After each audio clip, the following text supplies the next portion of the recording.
Hello there, listeners, and thank you for joining us on the CATCast, Chatham Area Transit's podcast where we focus on everything local transit in Chatham County. Today's episode will be hosted by CAT Executive Director and CEO Faye DiMassimo. She will be joined by two very special guests.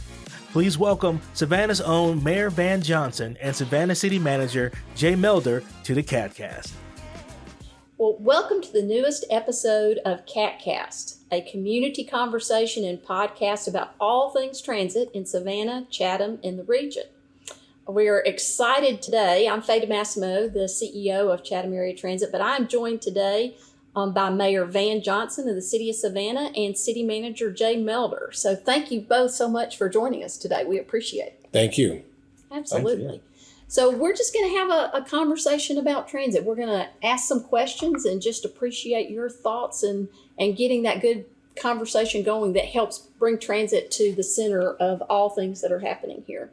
So let's discuss our perspectives on the value of CAT in the city of Savannah and Chatham County. What is quality public transit? What is that?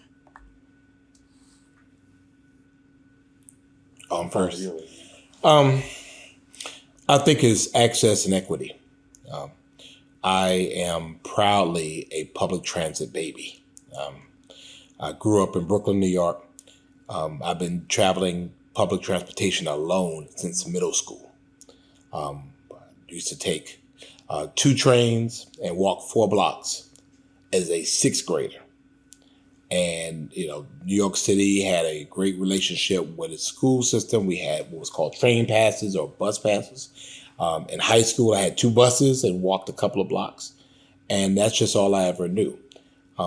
It was a way to access wherever it was we had to go. So for me, going from home to school, from home to hang out, from home ultimately to work, that was just how people moved around. My mother has never had a driver's license. But she is the queen of MTA.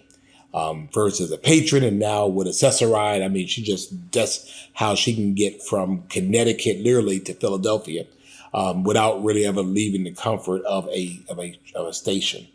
And so for us, I've always looked at it as being an opportunity here. My earliest thoughts in Savannah was driving in or taking a train from New York to Savannah. And it's still there. When you get to the Savannah train station, it says tunnel to subway. And you go down and it goes really just the other side of the track. And I'm like, where's the subway? And so, we are missing opportunities here because we don't have access for people to get throughout this community. We don't have equity because if you don't have a car, then your options are limited. And I just envision a community where one day someone can get from Savannah Airport to Tybee Island and do it totally and quickly by public transportation. So, well, you and I share the same vision. So looking forward to it. Jay, what do you think? Well, I agree with everything that the mayor said. We were speaking earlier about my experience with transit, both in having lived in New York City for my first part of my professional career and in Washington, D.C., where you do have a lot of transit infrastructure.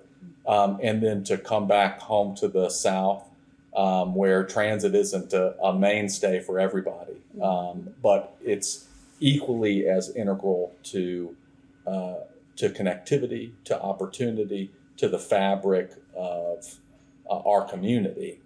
And CAT and transit is just important to Savannah as MTA and the metro is to DC and MTA is to New York. And I think with what's happening around CAT and the energy around CAT, the commitments that we have from folks like Mayor Johnson and the City Council, from the county, from other municipalities in Chatham County. Oh, and by the way, we've got really large economic opportunities happening just a few miles from our borders that we're going to want to make sure that our residents are connected to in easy ways, right? And so I think that it may not be as visible as places like Washington or New York, but transit here is just as important to the fabric. And the more that we recognize that, the more that we invest in it, and the more that we expect it to operate like it should, then the more opportunity it is for everyone to be able to use and get around. And no stigma attached to it. Yeah. That, public transit is for poor folks. Well, we have to get rid of that stigma. Whatever city I go to, my first thought is the public transportation system, because it's reliable, because it's economical. But the fact is, everybody rides it.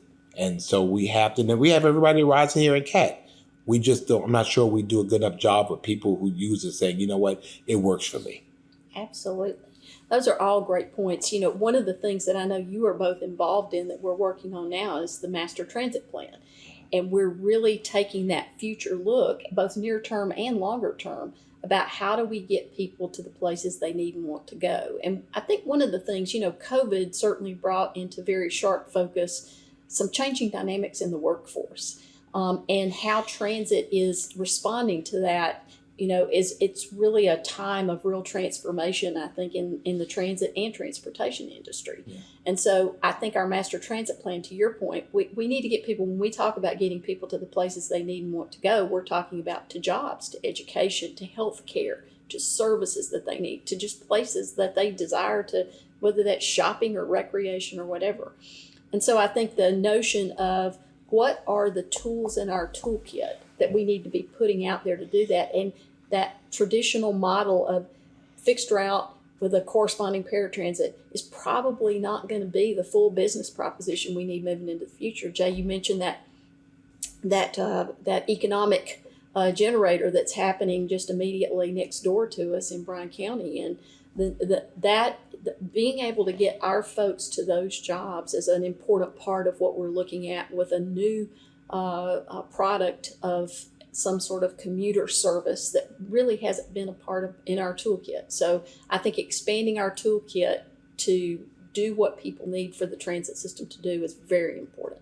Yeah. So next question, what is the greatest challenge facing the city of Savannah and Chatham in our region where CAT can be a part of the solutions? I think we just touched on that a little bit, but how can we be a more valuable tool in the toolkit, so to speak? You want me to start with this one? You start with this one. All right. I think that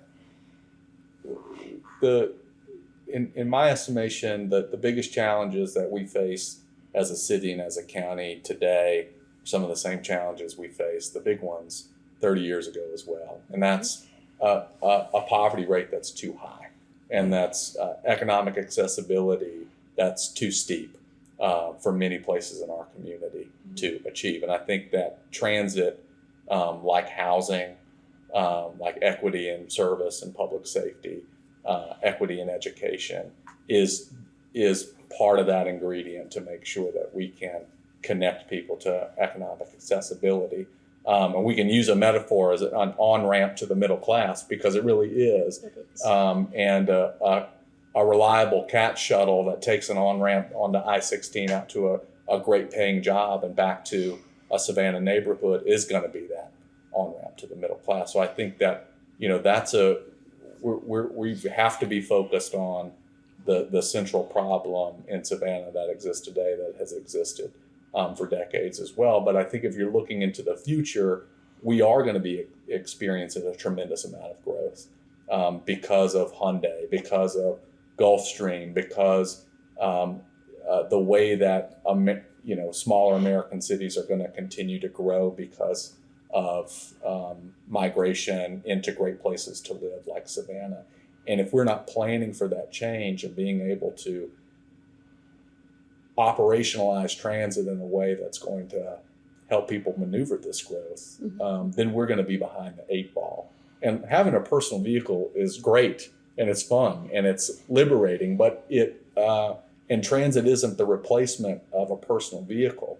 But when you have a reliable transit system, when you know that you're going to be able to stand out in the corner and catch a bus in 10 minutes and have a comfortable ride to where you need to go, then you're going to be able to make different choices about your transit, whether or not you have the resources to do so, and especially if maybe that you don't. So I think that our ability to do the transit master plan, to be able to think holistically about the growth in our region, not just about Savannah or Chatham, and be able to have that connectivity with all of our planning and with all of our service needs, and transit being a big part of it. Well, you hit on a very important point that I want to capitalize on, and I bet the mayor has thoughts on this too, is that word choice. It's not as you said, transit is not a replacement. Transit is another tool in the toolkit. It's a choice. And one of the things that I think that we're seeing now is that, even before the pandemic, the growth in the ride-hail industry started a notion around that on-demand customization of experience, that choice. People wanted more choices, and they hit on a market that was sort of untapped, and the ride-hail fee or ride-hail industry really, opened a door that nobody else was really looking at, and look what happened, it exploded. Because 10 or 15 years ago, who would have thought that we would go on an app and call up a ride and go somewhere and, that kind of thing. Not just very different. I think that transit, there's a lesson for transit in that. And I think microtransit, which we hear a lot about now, I think instead of thinking of it as sort of, the latest bright, shiny object, I think it is a real possibility in terms of how we think about offering more choice, and especially more customization and on-demand choice that can complement a great fixed route system and provide that paratransit, that vulnerable user, and those other riders that just want more choice can really serve extremely well. And to add on, this is something that the mayor and I talk about a lot. When you achieve efficiency and excellence in transit, then you're able to do a lot from other really important urban planning aspects like transit-oriented development and other things where we're going to be needing and looking to add density into places in Savannah that haven't had it. And you're going to have to do so in areas that are going to be able to support that growth. And transit is part of that infrastructure that allows it. So it's really interesting for people who don't think about transit as just a key piece of how cities and regions work. It really is a big part of the gumbo. Absolutely. I think our greatest challenge is ignorance, lack of education, people afraid of change. We're not Mayberry anymore. We are now a major international city by all indicators. You can't drive from home and just go to the place you want to go and park in front anymore. We used to be able to do that here. You can't do it anymore. So it requires a change of thoughts. And the reality for us, we can't build enough parking garages to be able to take care of all the needs people have. People want reliability. People want their carbon footprint lowered. And so certainly CAT is leading the way with that, particularly with its electric fleet. But we recognize if we're moving people around as we plan for density, that we have to be able to have different options. And people have to be willing to try those options. Again, I'm known to get on a bus. I'll get on a bus here in a minute because, again, it creates opportunity, creates safety. We have professional drivers that are actually safer for me riding with one than driving with a bunch of crazy people sometimes that don't know how to drive, on our streets. And I think that's something that has to be said. But I think that we use that as an option. The city manager used the word choice. And so we have to offer people choices. And choice brings on freedom. Choice brings on dignity. And we're about being able to restore that to people. Absolutely. So I've got to give a plug since you brought up the electric vehicle. So, we have 3 sort of focus areas at CAT, open opportunity, Right. connect community, and grow green. And my good friends at MARTA, who are my good friends, people always like to talk about, I said, well, we have 6 electric right. vehicles in our fleet. People around here will go, oh, that's nice, 6. And I go, so does MARTA. Think about that for just a minute. We have 6, and a system the size of MARTA also has 6. We're about to go to, over the next year and a half, we'll probably have 10. We've got 4 more that are coming online. We also will be taking delivery in April of our first 10 electric paratransit vehicles. And of course, we've got 2 hybrid ferries that are in production now. And so per capita, we're actually doing better. Oh, you bet. Right. Yes. That's Absolutely. the headline. That's the headline, That's sir. the headline. Absolutely. So what do you think are the greatest challenges and greatest opportunities for CAT over the next 5 years? I'll start on that one. I think with education, I think that a lot of young people grow up quite dependent and quite lazy because they're used to people taking them everywhere they have to go. I see no reason whatsoever, particularly with high school students, that we cannot create a better product, a more reliable product, a more economical product through Chatham Area Transit than we have with our public school bus system. Our young people have to get up very early.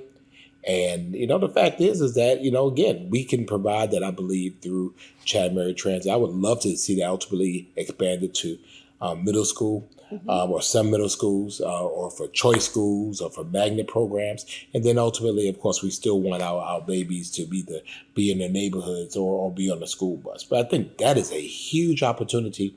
It solves a variety of problems for both the school system, who's fighting for talent along with CAT. It creates opportunity for CAT to be able to provide the service. And I think it's a synergy of opportunities for us to take advantage of.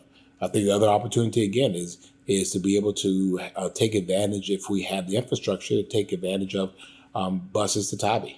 If you've ever tried to go to Tybee during the summertime and you're driving and you see an accident, you have a problem. And so ultimately, I would love to see a bus lane where we're able to just, express a bus down there, express a bus back, and people take advantage of that because they know it's more reliable than anything else that they do. So, those are the big things. And then, of course, City Manager already talked about the opportunities for commuter service between here and the Hyundai plant. If we don't get the transportation piece along with the housing piece taken care of, that project is going to be disastrous for us because you have people who can't get to where the project is. And if you can't get them there, then how do they take advantage of it? Well, the good news is that we're working on those things, and as a matter of fact, I think everything you mentioned has some part in our master transit plan that's currently underway, and the sort of thoughtful analysis, the community input, and the real creative and forward-thinking posture that we need to have to explore those things is absolutely active. So. I echo everything the mayor said. I think the opportunity here is the growth, and there's going to be 2 things that we know that we're going to have to deal with, and one is for demand to new nodes where people are going to need to be able to get for economic opportunity or for education or to home because new communities are going to be sprouting up too. And then to go back to that word choice, as we grow, we're going to have to continue to build and diversify our modes of transportation, and transit has got to be a key part of that. And what's going to continue to make Savannah attractive for new economic opportunity, for new residents, for new businesses, for visitors, and it's going to keep Savannah viable for the folks who have been here for their entire lives, and 9 generations before it, is going to be better connectivity, and the main thread through there is transit and CAT. Well, one of the things that I'll mention under this question too, that and Jay, you and I were talking about this before we started today, and I had shared an article with you that I have just found really interesting. Is transit a business or is transit a public service? And when I think about what are the greatest challenges for CAT over the next 5 years, I think about funding. Because it's hard to do all the other great things that we've talked about if we don't have a diverse and reliable funding portfolio to back it up, especially with taking advantage of emerging opportunities in an area that's growing like we are and so forth. So I think that that's something that we've got to keep sort of putting out there is this notion about how do we actually view transit, and does that view of transit then suggest how we need to support transit financially and otherwise? It's a public service that's run like a business.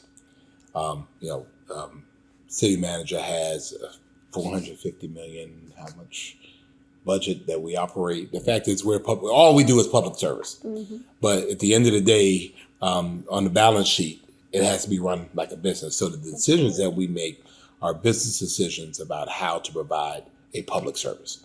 And here, even on the larger scale, I've been talking with mayors now from Atlanta, Chattanooga, and Nashville about providing rail service from Savannah all the way through Nashville, Chattanooga. And so ultimately, as we continue to expand, when people get here, they need to be able to get from the rail into some type of transportation because they're not coming here with cars. And so again, I think as we're looking at it in the macro terms of the regional Southeast corridor, we also have to look at it internally. How do we prepare for people when they get here? How do we prepare to move visitors when they get around? It's not much different than riding around on a trolley that you're paying for. Right. And people are very quick to do that. They'll ride on the trolley, show me around. Well, that's how we're going to have to move people. And again, as we see, cars are really not the thing of the future. People are moving more towards Ubers and Lyfts and those variety types of rideshare things. People are looking for really more congregational ways to move around. And so obviously transit is the premier way to make that happen. One place I really want to thank you all, the city, for something that you did this year that became a historic moment for CAT and a historic moment for all of us, was as we were in the midst back in October of last year of having to look at some tough decisions around service. We had this much service that we were trying to provide and this many operators. It's not happening. So, service reliability was really in the tank. And we made some hard decisions around how to do that. But we didn't just make a decision about what we needed to reduce or to modify in that moment. We also made a decision about we've got a chance to really rethink some things. And let's look at our zero fare service that has been with the DOT, that has been traditionally serving downtown and Forsyth. And let's expand it into some neighborhoods on the west side that need it and want it. Let's do that. And it was a remarkable opportunity, and it was one that immediately when we had those discussions, you all just partnered right there with us with your long-term relationship with CAT on those kinds of services and helped us make it happen. So I want to say thank you for that. Yeah, and thank you for being able to expand it. I think that's a great opportunity as transit as a public service and being funded as such, and being able to provide a free, reliable way to get around, and the more connections we can have there, the better. And I echo everything the mayor said about the questions you asked around funding and business. But at the end of the day, we all get what we pay for, and I think as we continue to grapple with the complexities of growth, we're going to have to continue to grapple with how are we going to pay for the things that we know we're going to need to enjoy the same quality of life that we have in Savannah. And the good news is the more growth is more revenue and more resources to be able to fund the things that we need. And we're going to have to put CAT and put transit as a priority for how we're going to grow, and see transit as a part of our infrastructure, and not as a secondary thought or an afterthought. Absolutely. All right. Last question. How has CAT, and I think this one we should let the mayor lead off because he's gonna have some real opinions about this. How has CAT changed the city of Savannah and Chatham County? Well, I think historically, even in our American history, transit was the impetus for the civil rights movement. Rosa Parks, Montgomery is all with a bus. Well, in Savannah, we used to have the same situation at one point where people who looked like me could not ride where they wanted to ride on our own buses. a man later on named Roger Shank came by and became the first black bus operator here. And we have seen that CAT has literally driven our population. It connected our communities in ways that were not connected before. And so we could all get on one form of conveyance and be transported from one place to another place. And so when you talk about connective tissue for us, that was Savannah Transit, now Chatham Area Transit. And I just think there's so many more opportunities for connection. And Absolutely. we just have to help our neighbors to realize that, that, public transportation is not a bad thing, that, it's the opportunities for growth. Everybody wants growth, but we don't want to do the things that we want to get there. And when we're able to be more things to more people, where it be everything to everybody, we become that beloved community. And I've heard some horrible things about what people think about public transit. It's just crazy. It's like, where did you get this from? Oh, we're going to have more crime in our neighborhood. No, you have crime in your neighborhood now. People are not taking TVs and putting them on a bus and saying, I just stole this TV, but I'm riding the bus. No, that's not what happens. People who ride buses, and in New York, it was the mayors of New York who were riding public transportation. I mean, that's just what you do. And sitting and being around, and every time I get on a bus, I always meet somebody I didn't know, just because you see them. So hey, and where you're from, or people you haven't seen in a while, and you have that moment. And for a lot of people, buses create those routines, because we catch the bus the same time every day. I get on at my stop and he gets on at his stop, and then we have time together before I get off on my stop and he gets off at his stop. So CAT builds community and has built community for us for so long. And I'm just desirous of more community being built in Savannah. That's what we say we are.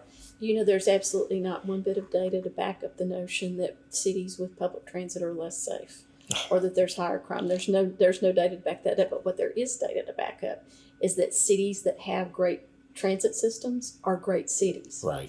You will not find a world-class city that does not have a world-class transportation system. Absolutely. Period. Absolutely. I mean, and that's not even just the New Yorks and Los Angeleses and those kind of places. It's the Charlottes. It's the Birminghams. It's the folk that are all right around us. And it's the Portland. I went to Portland. I mean, they had, I don't know what they call it, but it's not like a train, but it's not like a tram, but it's just this thing. But it runs down the street. And I mean, it's just, you get on there and it's clean. Takes you where you need to go. From downtown to the airport. So that's what I do. I mean, you can tell a lot about a city by its transportation. You absolutely can. I agree with you. Jake, what do you think? Well, I think that I think we should end on the mayor's comments. I mean, I think he really talked about it in a way that captures that's just true and captures it. And I think that, I don't know much about how CAT changed Savannah, but I think, maybe in my job, I think a lot about how CAT is going to change the future of Savannah. And I think we can all agree, I agree too, that great cities have great transit systems. Savannah's a great city. CAT's a great transit system. Savannah can be a greater city, and CAT can be a greater transit system. Absolutely. And that's the road that we've got to walk down. Very good. And let me just say, and I'm hoping I'm speaking for my city manager and I, you've been a great breath of fresh air. Thank you, sir. And certainly public transport has had our up days and our down days, but we appreciate not only your expertise, but your willingness to engage and partner with us and recognize us as being partners. And certainly there's been invigoration around Chatham Area Transit, and so we know that comes to leadership, so thank you for that. Oh, thank you, sir. Well, I'm proud to be here. And with that, we're at the end of our conversation, but thank you to the city manager and to Mayor Van Johnson for being here with us today to talk about all things CAT. 1, 2, 3, 4. And that concludes today's CATCast. A massive thank you to Mayor Van Johnson and Savannah City Manager Jay Melder for joining us. The city of Savannah is better because of your leadership. And finally, thank you to the listener for tuning in. There will be more exciting episodes to come. Until then, take care and catch a cat.